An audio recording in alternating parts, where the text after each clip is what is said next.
The proximate effect, of course, is that you protect some jobs in the industry that's tariffed. But there are effects that go in the other direction.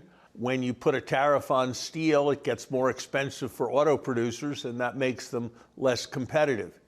When you put tariffs on, the dollar goes up, and that makes it more expensive for anybody who's trying to export products from the United States.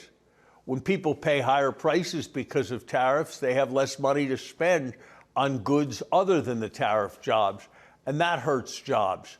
So it's very hard to know which way the effect will go or whether there'll be any positive effect. It depends in part on what the Fed does, but the idea that protection is some kind of solvent that creates large numbers of jobs, I don't think would be supported by most economists. After all, if that were right, Argentina would have had a great record through the years at having low unemployment.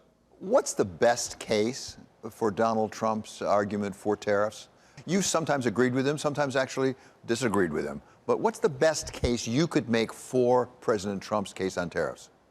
Look, I think the argument is that it's a negotiating tool and that there are important things that we want to achieve in negotiation.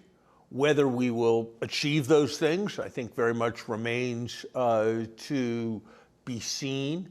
Whether the aggressiveness with which we've pursued this strategy will ultimately make cooperation with other countries more difficult, that remains to be seen. But I think the best argument for this approach is a set of considerations based on leverage. And of course, there are also arguments for specific tariffs in specific sectors that are directed at ensuring that our economy is adequately resilient. I certainly feel much better about the situation with the tariffs suspended and negotiations underway than with the tariffs actually imposed. And we're just going to have to watch and see how all this plays out. I do think the United States has gained an enormous amount from an international approach based on international rules. And when we flaunt those rules, we may make it more difficult for such a system to exist. And that may ultimately undermine what our interests are. So we're going to have to watch very carefully. Larry, with respect to jobs specifically, the job market is fairly robust. It has been a fairly strong job market, low unemployment.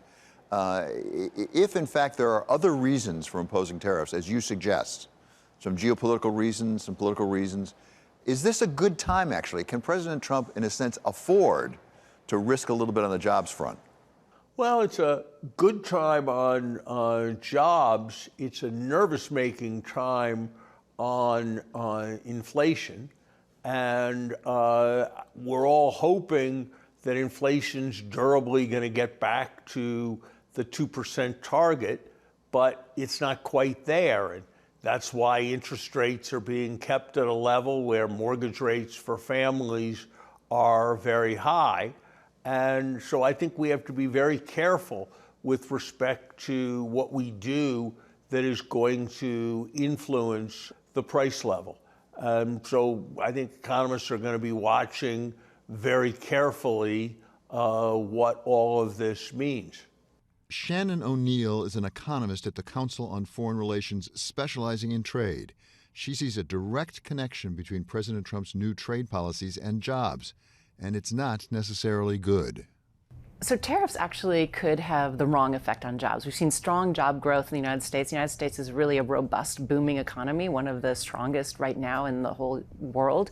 But tariffs may take some of that away. And the reason they will do that is because so much of U.S. production, particularly in manufacturing and factories and the like, depends on selling to our neighbors, to Canada, to Mexico, because of integrated North American supply chains. So if you put on tariffs and you break down the supply chains, then you're not selling engines from New York down to Mexico to put into cars.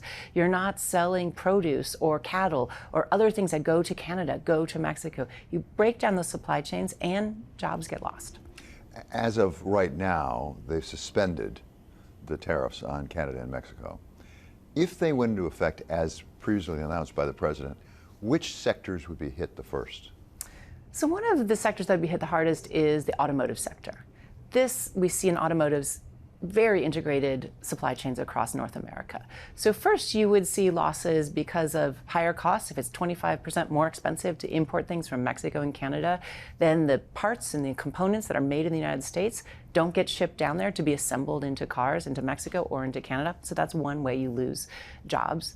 The other way you lose jobs is that those cars that are sold in the United States just cost more. As President Trump goes into this negotiation with Canada and with Mexico, does he have by far the upper hand given the degree to which those economies depend on the United States as opposed to the United States depending on them? So they look out at the many countries that Trump has threatened tariffs or in some cases putting tariffs on, and Mexico and Canada are distinctively vulnerable. Trade for these economies is so important overall. 70% of their GDP comes from trade, and trade with the United States is paramount. It's almost 75, 80% of trade for Canada, for Mexico, comes to the United States. So they are uniquely vulnerable to these kinds of tariffs. China, Europe, yes, trade with the United States is important, but it's much smaller as part of their overall economy and as part of their overall export market. We're talking right now about President Trump potentially changing the terms of trade with Canada and Mexico. He's also talked obviously about China. He's imposed 10% on China. What about actually tightening up the existing terms of trade? We also saw the United States Postal Service saying they're going to suspend the so-called de minimis rule. Give us a sense of what the government could do with China or with others, actually to tighten down on what things are going on right now. So there are many tools you have to manage trade. Tariffs are one, and that seems to be one that we're starting with in the Trump administration. But there are many other ways. There are import controls, there are licenses, and there are things like the de minimis rule, which says that anything that's imported that costs less than $800, you don't have to go through the paperwork. You don't have to pay tariffs and the like.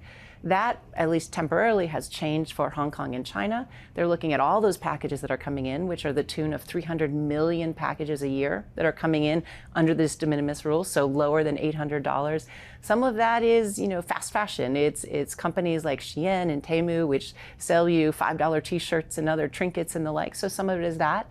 But there is a worry, and perhaps a justifiable worry, that in those packages are also coming things like fentanyl pills, which are very small, can come in a small package, precursors, or things that are more expensive that are evading the tariffs because they come in a small space. We're talking about a lot of hypotheticals because we're not sure what actually will happen or when. But talk to us about the time between we find out what happens. What about that period of uncertainty for U.S. businesses in making decisions about employing people, investing? What does that do to the economies? Well, the time in between and even what it will look like and how long it will last, this all creates incredible uncertainties. So if you're a CEO or the board of directors of a company, you're trying to think about what suppliers you'll use or what your final markets will be and what the costs and the profit margins will be. You really have much less visibility into that. It could be 25% more expensive, or you could earn 25% less if you're selling into particular markets, or it could all go away. So what I think we will be seeing is freezing of much foreign direct investment, freezing even of investment here in the United States, and freezing of growing jobs, of growing footprints. It will be very difficult for businesses to operate.